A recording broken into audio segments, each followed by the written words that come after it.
আসসালামু আলাইকুম এভরিওয়ান। আপনারা সবাই কেমন আছেন? আশা করি আল্লাহর অশেষ রহমতে খুব ভালো আছেন। আমিও আলহামদুলিল্লাহ ভালো আছি। তো আজকের রেসিপি পাকিস্তানি স্টাইলে পাউরুটির রসমালাই। তো এই পাউরুটির রসমালাই বানানোর জন্য প্রথমে আমি 1 কাপ গুঁড়া দুধ নিছি, আর এখানে 1 কাপ চিনি নিছি, কিন্তু 2 ভাগে আমার চিনিটা লাগবে। তো এই যে প্রথমে আমি একটা ফ্রাই প্যান বসাই দিছি, চুলাটা জ্বালাই দিলাম। এখন সামান্য একটু লিকুইড দুধ দিব প্রথমে। বিসমিল্লাহির রহমানির রহিম। এখন এই দুধের মধ্যে আমি দিয়ে দিব এই 1 কাপ গুঁড়া দুধ দিয়ে রসমালাইয়ের পুর বানাবো আমি এখানে। এই যে একেবারে গাঢ় হয়ে গেল, এই পর্যায়ে দিয়ে দিব আমি এই যে চিনি রাখছি 1/4 কাপ, এখান থেকে 2 চামচের মতো দিয়ে দিলাম। দিয়ে নেড়ে আর একটু শুকনো করে নিব। পুর বানানো হয়ে গেল।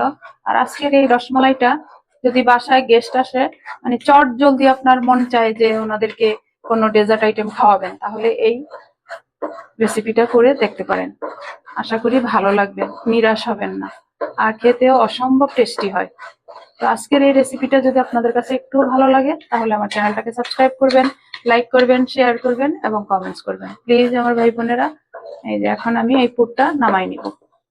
এই সেম ফ্রাই প্যানেই আমি 1 লিটার দুধ দিয়ে দিব। যে এখন এখানে যে বাকি চিনিটুকু দিয়ে দিব। আমার 1/4 কাপ চিনি পুরাটাই লাগলো। এখন দিয়ে আমি চুলার আঁচটা মিডিয়াম টু লো এর মাঝামাঝি রেখে দুধটা এইদিকে ঘন হবে, ওইদিকে আমি রসমালাই পাউরুটি থেকে বানিয়ে নিব।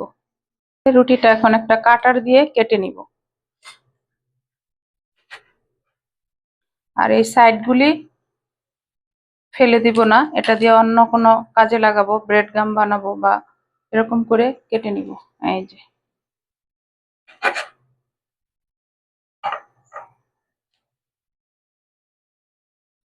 যে রুটিগুলা কেটে নিলাম।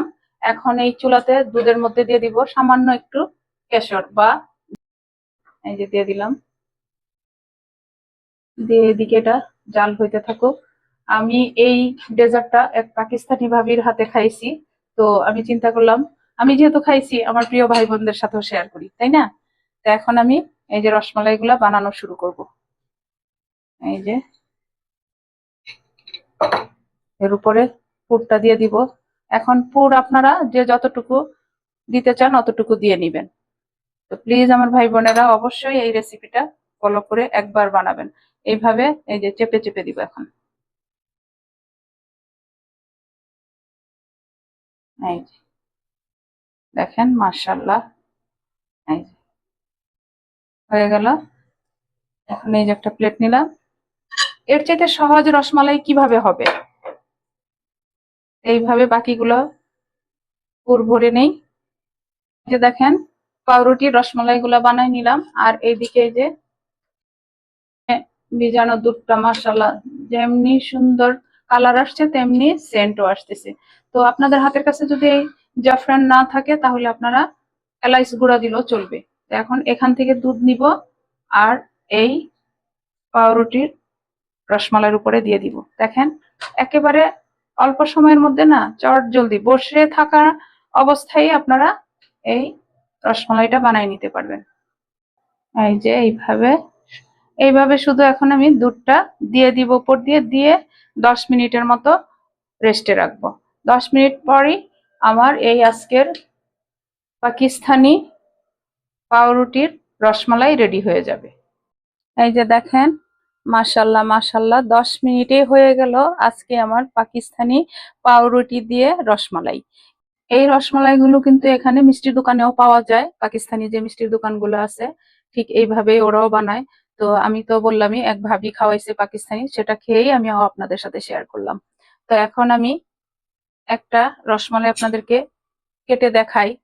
মাশাল্লাহ একেবারে 10 মিনিটের মধ্যে এরকম মজাদার রসমালাই। এই যে দেখেন আমি এখানে একটা প্লেটে নিই। এই যে দেখেন এই যে পুরটা আর এই যে কালারটা, এরকম মজাদার চট জলদি রসমালাই যদি বানাতে চান আমার প্রিয় ভাই বোনেরা, তাড়াতাড়ি চলে যান কিচেনে, গিয়ে একেবারে অল্প সময় অল্প উপকরণের মধ্যেই টেস্টি টেস্টি রসমালাই বানায় নেন। আর সবার সাথে খান এবং বসে বসে গল্প করেন, তাই না?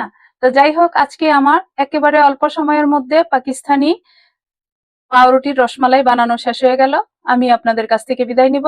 আবার নতুন কোনো রেসিপি নিয়ে আসবো। আল্লাহ হাফেজ।